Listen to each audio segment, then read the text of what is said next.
Pawn shop workers of Reddit, what is the dumbest thing a customer has brought in thinking they were gonna strike it rich?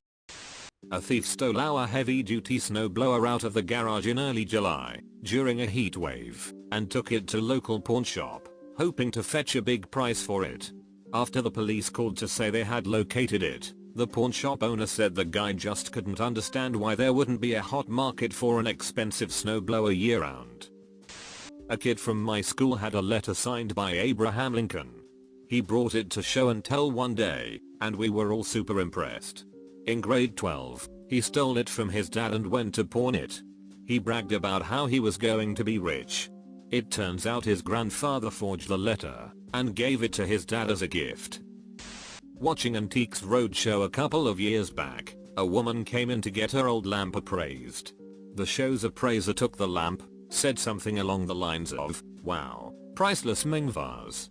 He then proceeded to remove the whole lamp section from the base, threw it away and said, "Unfortunately somebody decided to make it a lamp and drilled a hole in the bottom, rendering the priceless Ming vase worthless." I've never seen anybody go from okay to just hit the lottery to somebody just flushed my lottery ticket down the toilet in such a short space of time. Now is my time to shine. I am a store manager at one of the busiest pawn shops in Northern California. And because of that I have the high volume of customers that most don't, so that means lots of stories. 1. A guy brought in a stone painted green, claiming it was ancient gold, and that after eons it had developed a patina. I tried to explain to him that all gold is ancient gold, made in something as intense as dead stark lighting, but he insisted it was gold. After about 30 minutes of discussion he forced me to test it, and when I showed him it wasn't gold, he told me he spent $4,000 buying it off some guy. 2. A guy brought in a bag of used syringes and wanted to trade it for a TV. I did not oblige. 3. A guy brought in a piece of safety glass from a windshield and claimed it was a diamond, even when I assured him it wasn't. 4. Someone brought in a clump of bent and slightly melted forks and spoons, claiming it was a meteorite fallen from the ice trash dump shot into space. 5. Someone brought in a costume cape claiming it was the real invisibility cloak from Harry Potter. With further questioning he didn't think it was a prop from the movie, but the actual magical cape. 6. As a watch guy this is my favorite. Someone brought in a Rolex watch claiming their father gave it to them. When I showed her that it actually said Rollex and Skismade, she claimed that those were misprints and meant it was worth more because of it. After I opened the watch to show her the movement, I saw that there was no movement at all, but just a weight in the back. 7. A couple came in with an old 1990 30-inch TV, claiming that it was antique, and refused to leave the store until we gave them $800 for it. We showed them selling online for literally a couple of dollars, but they refused and said they know what they had.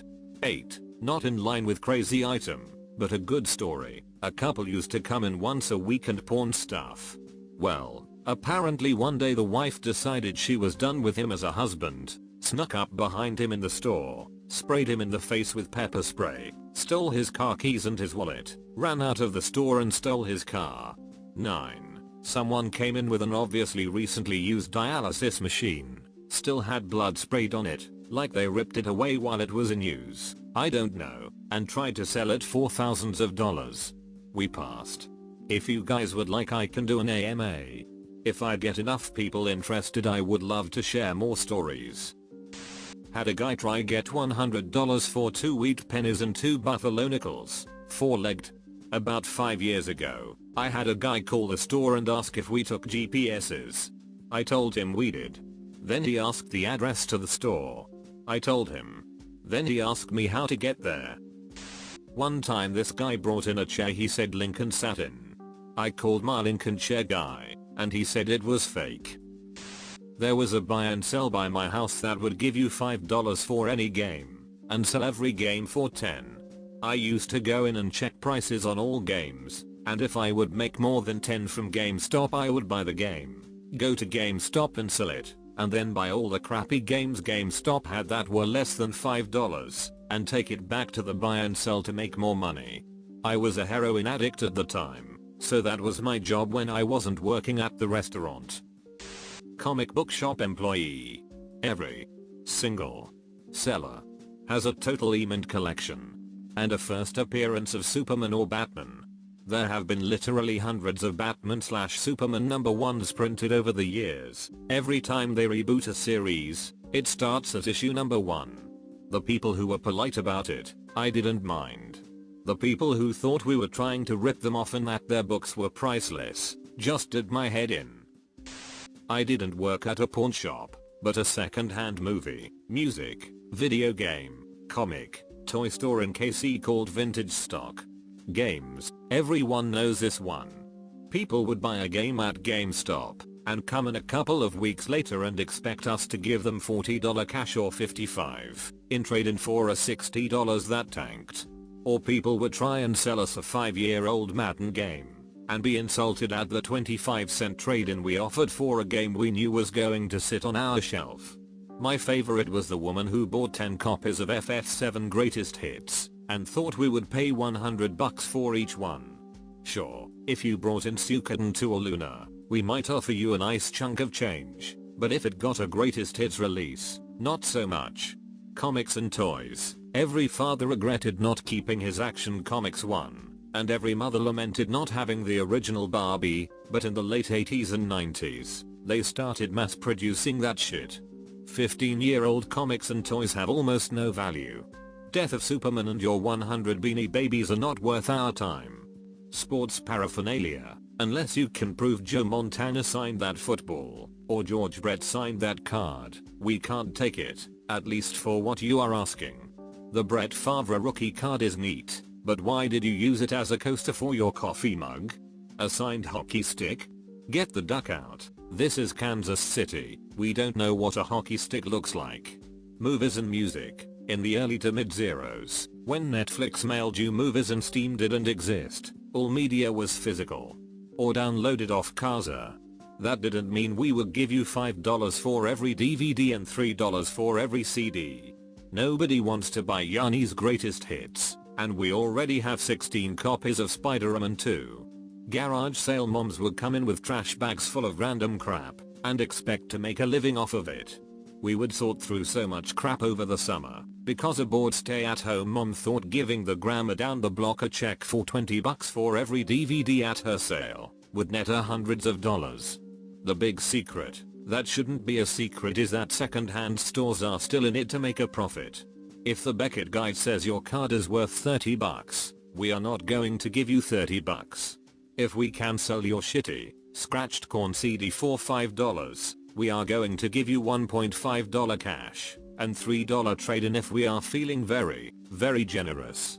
That Star Wars figure might be worth $500, and you only want $300, but if it's going to sit in the display case for a decade, we won't buy it. We want to make money, and if there is no demand, we will lowball you enough that hopefully you leave. Since I left, I heard they went to a standard buy/trade value, but when I worked there it was up to the manager, and the manager at the time kinda let the people who knew about the product determine the price. Yes, I massively undercut the obvious meth head woman who somehow found a copy of Risk for the PS1. Yes, I would buy a bulk bag of Magic cards, because I knew that if we started to price them, they would discover the few ones that are actually worth something. But 95% of the time people that bitched about what we were offering sold us crap that's still sitting in a clearance bin. Worked at a traditional games store. Had plenty of sketchy white trash people coming in with their kids' old Yu-Gi-Oh and Magic cards thinking they're extremely valuable. Usually it was just a mismatched starter set from the early 2000s or the like. I'm not sure what started the idea that old trading cards were going to be ridiculously valuable, but no, I won't give you meth money for your Dark Magician. The level of disappointment, and oftentimes outright anger on their part, was difficult to deal with. I began just telling trashy looking people, who weren't store regulars, that we didn't purchase cards. Did once have a guy bring in a collection that had an ugly looking Black Lotus. Gave him a good deal for it. Not a pawn shop worker, but this is still kind of a cool story, or at least I think. Either way, both the shop owner and I were happy with the events that went down. I used to frequent yard sales, buy vintage items, and then take them to the antiques shop and make a little money on the side. One day, I found this little glass figurine at a yard sale for 25 cents. When I flipped the item over and saw the red Occupied Japan logo, I got extremely excited and bought it on the spot. I took it over the shop and sold it for $45. The shop owner wouldn't go any higher, but hey, I made $44.75 of a quick purchase, so I wasn't too worried. The figure was actually worth about $125. Either way, I made money, and that figure is still sitting in his shop for sale at $125. Not a pawn shop, but GameStop. Dude rolled in with hundreds of bootleg games and a bunch of modded consoles. He couldn't fathom why I wouldn't take them. I'm a pawnbroker.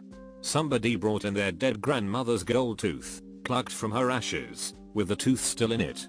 We told her that the tooth had to be separated from the gold for us to weigh it. They desecrated their loved one's remains for less than $2. A guy literally brought in an RPG. He was doing yard work for this old lady whose husband had passed. She gave it to him for doing some yard work, not realizing it was live and active. The guy was career military, and after the bomb squad came and disabled it, they went to her house and found a trove of similarly very illegal military grade weapons. I took an old $10 bill into a dealer to see how much it was worth. Don't recall the year, but it was old. Guy says, $10. Showed me what a bill would have to be like. Spent 30 minutes in his store with him looking at rare money. A good friend of mine owns a pawn shop in Florida. He once bought a collectible book of state quarters for less than face value of the coins. The customer wasn't bright enough to pop the quarters out of the book and spend them. My buddy's ability to keep a straight face in those situations and make the customer feel like he's getting a deal provides me endless entertainment. A friend's uncle allowed us to shadow him for a day at his pawn shop. A guy walked in with a metal lockbox and said he had something worth billions. He opened the lockbox and there were wood chips in it and the smell of spray paint. He claimed they were leftovers of the cross Jesus was crucified on. He is descended from an ancient and noble line of knights who took oaths to protect the cross. He wanted $2,000 for the lockbox and wood chips. I don't work in a pawn shop, but I bought my first guitar in one. The big defense contractor in my town laid off over 10,000 people overnight, and the contagion spread. I was looking for my first guitar, and I'm cheap. After checking the music stores, I hit up the pawn shops near work. While I'm looking, this clean-cut guy in his early 30s comes in trying to pawn his guitar, hard case, and effects. Since the shop had a bunch, they offered him crap, evidently, and he left. He was almost crying, saying he got laid off and had to pay some bills. I followed him out and asked him what he wanted for it. He said $100, and I took it. I also gave him my phone number and said he could buy it back when he got back on his feet. I never heard from him. I'm looking at it now, unplayed for months. I hope everything worked out for him. I worked in a jewelry store during the peak of the everybody buys gold and diamonds phase. A group of kids comes in with a ring they found in the parking lot. It's an obvious CZ, which I tell the ringleader, heh, as soon as he hands it to me. One of the others demands, a touch annoyed, how do you know? In one of those excellent to rare moments of perfect reaction, I asked, why'd you bring it to me? Because you're a jeweler. Oh. As a worker in the ghetto, I get grills and gold teeth almost daily, straight from the mouth, and then they get mad when I can't accept it and throw a fit. Every employee wears panic buttons to call the cops immediately if something happens as well. I may be late to this, but I worked at a pawn shop for about 6 years. I once had a customer walk up to the counter and slide a gold coin to me and say, I think this is gold, man. This particular customer reeked of bile and looked like he was high on everything possible. I looked at the coin and slid it back to him, and replied, I think it's a Chuck E. Cheese token, I can tell by the mouse on it. He just said, oh, and walked away. That was when I noticed he had shit his pants to the point it was almost all the way down his pant leg. I worked in a pawn shop for around 7 years or so. We had people trying to pawn fake jewelry all the time. The best part was when they didn't know it was fake. So many women left yelling about that cheap son of a bitch. I can't even remember half the stupid shit we turned away. There was one thing that we didn't turn away, and we should have though. And I love this story. One of the other employees took in what he described as a 24K gold baby bracelet. It was a cock ring. A golden cock ring. This employee was a bit of a know-it-all, and he liked to rub other people's mistakes in their faces. He eventually went on to become manager, and then district manager, and you can bet your ass I made sure that every employee under him knew about the baby bracelet. He never lived that down. Had a guy try selling me a gun. Before I could even nope him out of there. Shop is in New Jersey, we do not buy guns. He began to point the gun around with people all over the store, pulling the trigger. That guy was a special kind of guy. Fortunately the gun wasn't loaded, but still. I don't work at the pawn shop, but my friend does.